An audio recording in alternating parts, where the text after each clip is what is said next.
Exposure. Wait, hang on. Exposure. No, hang on. Oh, come on. Exposure. It's one of the hardest things for photographers and videographers to figure out, especially if you're brand new to interchangeable lens cameras or cameras that allow you to flip from auto to manual. If you've been shooting with an iPhone or a smartphone most of your life and you've just switched to a camera that allows you to manipulate the settings or control more of what's happening in the lens, friend, you're probably running into some issues where your images are either too bright or too dark. There's these dots everywhere. There's lots of grainy mess all over your image, or maybe you're seeing a ton of blur where there shouldn't be. Friend, this is what is known as the exposure triangle, and it's something that even the vets who've been doing this for a while can get tripped up over. It's three different settings, almost like legs of a three-sided stool, three-legged table. You get the idea. That all have to come together simultaneously to correctly expose for any environment or lighting situation. All three of these settings have to do with light specifically, which is why it can be confusing, but they each serve a very specific purpose, and they're doing something different internally, inside your camera. So today, we're gonna simplify the exposure triangle. We're gonna break this apart, so hopefully it's a bit easier to understand, and then I'm gonna give you a few takeaways so that when you hear things like ISO, aperture, or shutter speed, you know exactly what they mean and exactly where your camera needs to be to make sure you are correctly exposing for light under any circumstance. Now we're going to get started today by talking about ISO. Now, in my opinion, this is one of the more confusing components to the exposure triangle, and part of that's due to the fact that even the acronym doesn't make sense. Supposedly, ISO stands for the International Organization for Standardization, or iOS. And somewhere along the line, somebody thought it would be a good idea to make that ISO. So thank you for making this extremely confusing for all of us over here. And also, what does the International Organization for Standardization have anything to do with cameras? One day I'll figure that out. Anyway, friend, all you need to know is that ISO is simply your camera sensor's sensitivity to light. Every single camera, doesn't matter if it's a smartphone, could be Canon, Fuji, Sony, Nikon, I don't care, enter your favorite brand here. They all have a rectangular camera sensor built in, and that is what the light is coming to. The higher your ISO, the more sensitive your sensor becomes, and the brighter your image will be, because it's, think of it like looking into the sun. Please don't go look at the sun, but admit it, we've all done it. And you can only look at the sun for just a split second before it starts to become painful, right? Because your eyes are highly sensitive to light. Much like a camera sensor, as you increase the ISO, as you increase its sensitivity, you're going to be bringing up a lot of that light, and you're going to have that flooding into the sensor. Now, one thing to note is that the higher your ISO, the more likely you are to introduce grain or noise into your image. You might have seen this in some TV shows especially shows that are filmed in dimly lit spaces. You might have seen this in your own camera, where there are all these little blinky spots or grainy bits of sand that are all over the image. Most cameras will function in the range of 500 to maybe 1200 ISO, but the range does go anywhere from 100 to, in some cases, 50,000 plus. Some cameras on the market really allow you to crank that ISO, but I find that most photography, most videography happens somewhere in that 500 to 1200 range, maybe 1600, depending on your room, the environment, and the source of light that you have. Now, my recommendation here for when using ISO, if you are filming in a controlled environment where your lighting is consistent, much like I'm doing here today, I am controlling all of the light that you are seeing, I can set my ISO at a low amount that I know works really well in this space and forget about it, because I know that my lighting isn't going to be changing. I don't need to be adjusting that on the fly. I can set my ISO. Today, I'm actually filming at ISO 500, and that works really well with this space. I find that it exposes me really well. And I could bump that up or down and give or take, but I find 500 tends to be the sweet spot right here. So find what works well for your camera and the environment that you'll be shooting. Now, if you need to make some additional adjustments, that's where the other legs of the table come in. If we're going from inside the camera on out, the next thing in line to our sensor would be the shutter. Now, traditionally in most, say, DSLR cameras, if you've heard of that phrase, they have a mirror that sits right in front of the sensor, right inside the camera. So as light comes through the lens, it hits that mirror, which bounces it up into this tiny prism, loops it around and shoots it out the viewfinder. And that's what you're looking through when you're about to take your picture with your camera. When you click that button, you hear the you hear the shutter sound. That's actually a physical component that's flipping up. That mirror flips up out of the way so that light can come all the way through to the sensor for a second, and then that mirror comes back down. Now, how fast that movement is our shutter speed. Now, real quick, I do want to say, just due to the advancement of technology, I'm actually shooting on what is called a mirrorless camera right now, which means there is no mirror. There's no mechanical component that's flipping up and down. The shutter is actually electronically built right into the sensor itself.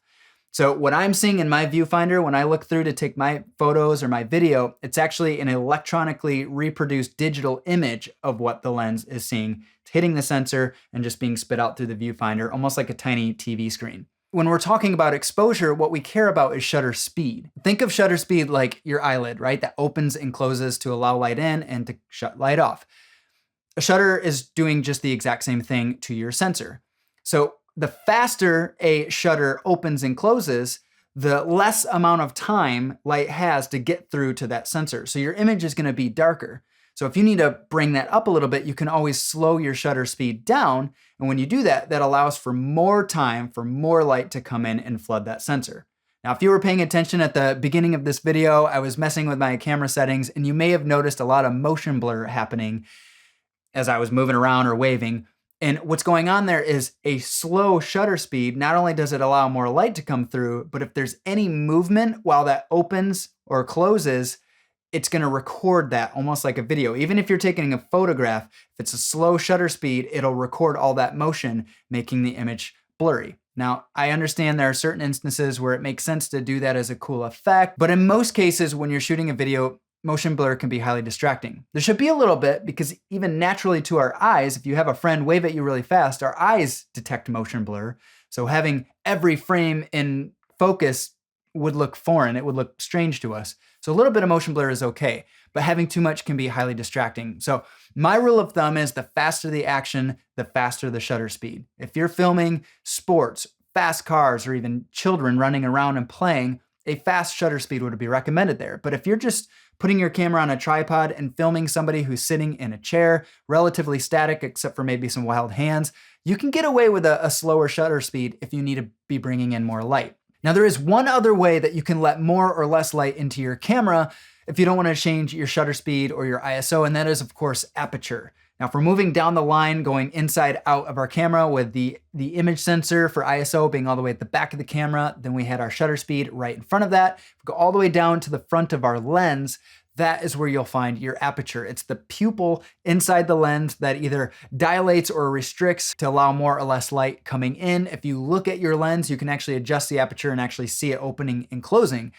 Now, aperture is measured in f-stops, or stops of light. It's basically an equation that says it's your focal length divided by the diameter of that pupil.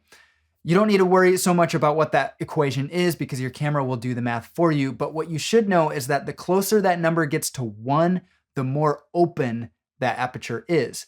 As you start to have higher and higher fractions, or in this case, smaller and smaller fractions, as it goes to, say, f-stop 22, that becomes a more constricted aperture. And what's happening here is you're changing the depth of field. So aperture, first and foremost, allows more or less light to come in, just like your pupil does, but this is where your focus point is. So as you have a wide open aperture, my lens allows me to go to f-stop 2.8. That's as wide as it will let me to go. Not all the way to 1, but it's close. This is bringing me in focus, you'll notice here on the screen, but everything behind me it's soft, right? It's blurred out a little bit, it's slightly out of focus. This is what's known as a bokeh effect. And the same is true for the plane in front of me. If I move my hand up here, you're going to notice my hand is out of focus, but I still am in focus. Now, I have autofocus set up on my camera, so if I move my hand to the middle of the screen, this is where my focus point is set to. My hand is going to be in focus, but as I bring my head back, it's going to come right back to my face because my camera is set to track my eyes. Aperture is going to be used to determine your focus point. The wider the aperture, the more shallow your depth of field in terms of focus. The smaller your aperture, like the smaller that hole or your pupil, the wider your depth of field. Not to get confusing using the same terminology, but everything would be in focus if we're at, say, f-stop 22, because it's a fraction. Remember, it'd be f over 22. It's the focal length divided by the diameter of the pupil inside your camera lens. So that's aperture. Now, all three of these, ISO, shutter speed, and aperture, need to work in tandem with one another. Think of it like three legs of a table. If one of them is shorter than the other, the table is going to fall. So we need to find that correct exposure point by balancing all of these. I always like to start with ISO because chances are your environment, once you start filming, the light shouldn't be changing unless, of course, you're filming outside at nighttime and the sun's going down, and that's a whole nother story. But if you can control the lighting environment, you can set your ISO and forget it. Again, as far as a takeaway, I would say most videography and photography can be done somewhere in the 500 to 1200 ISO range, but obviously you can mess with that depending on your environment and the type of camera that you're using. Going to shutter speed, we said before, the faster the action, the faster our shutter speed. That will eliminate a lot of that distracting motion blur. But if you do need to bring in some more light and you're shooting on a tripod in a controlled environment, you can always slow that shutter speed down ever so slightly and bring in some more light that way. And then last but certainly not least is our aperture. This is what is defining our focal point. So if you want to have that shallow depth of field where things are blurred out behind you and in front of you, you're going to need a wide open aperture, or at least a lens that allows you to go wide. But again, that is going to be flooding in a lot more light. So if you need to darken your image, you can always adjust your aperture as well. And while it will start to bring other things in focus, it will allow you to control the light going in and out of your camera. Friend, I know that this is a lot. If you need to take a nap after this, I totally get it. I totally understand. I remember learning about the exposure triangle years ago from a good friend and producer. It felt like learning a foreign language. And even sometimes I get tripped up, especially when you have a client sitting across from you expecting a certain result. It can be overwhelming to try to remember all the different components and how I adjust this and how it's going to affect that. Just remember a couple of things. ISO is your image sensor's sensitivity to light. Your shutter speed is how much motion blur you're going to have in your image. And of course, your aperture determines that focus point. So I hope this is helpful, but you've got to play around with the settings. As with all things, practice makes perfect. So don't be afraid to take bad looking video, bad looking photos, if it means it's going to help you better improve your exposure on your camera. Go into a dimly lit room and play with all three of the settings, your ISO, shutter speed, and your aperture, to see if you can get an image that looks viewable and something that you'd be proud of to post. And then take that same camera and go outside where the sun is shining and try to do the same thing. And you'll start to understand what settings you need to tweak. If you're shooting movement, how do you adjust your shutter speed and that sort of thing. So practice with your camera, get comfortable trying new things, and it's gonna go a long way. Friend, if you have other questions or want to learn more about video production as a whole, go to guidedproductions.com/bettervideoguide. You can download my free copy of the 6 steps to creating better video. It's a PDF that I've created that takes you through the entire video journey from idea to export, and I've even included a downloadable checklist so you can follow along with every shoot and never miss a step. Just go to guidedproductions.com/bettervideoguide to get your free copy here today. And friend, if you have questions, leave a comment below. I know this is a challenging topic. I'd be happy to help in any way that I can. But make sure that you subscribe to Guided Productions, the YouTube channel here, because I continue to create content to help those who are getting started in video learn how to shoot pro video without the need of buying pro expensive gear. And that is my mission here today. Friend, thanks for hanging out with me. Go have an amazing day. Figure out the exposure triangle, and I'll see you on another video real soon.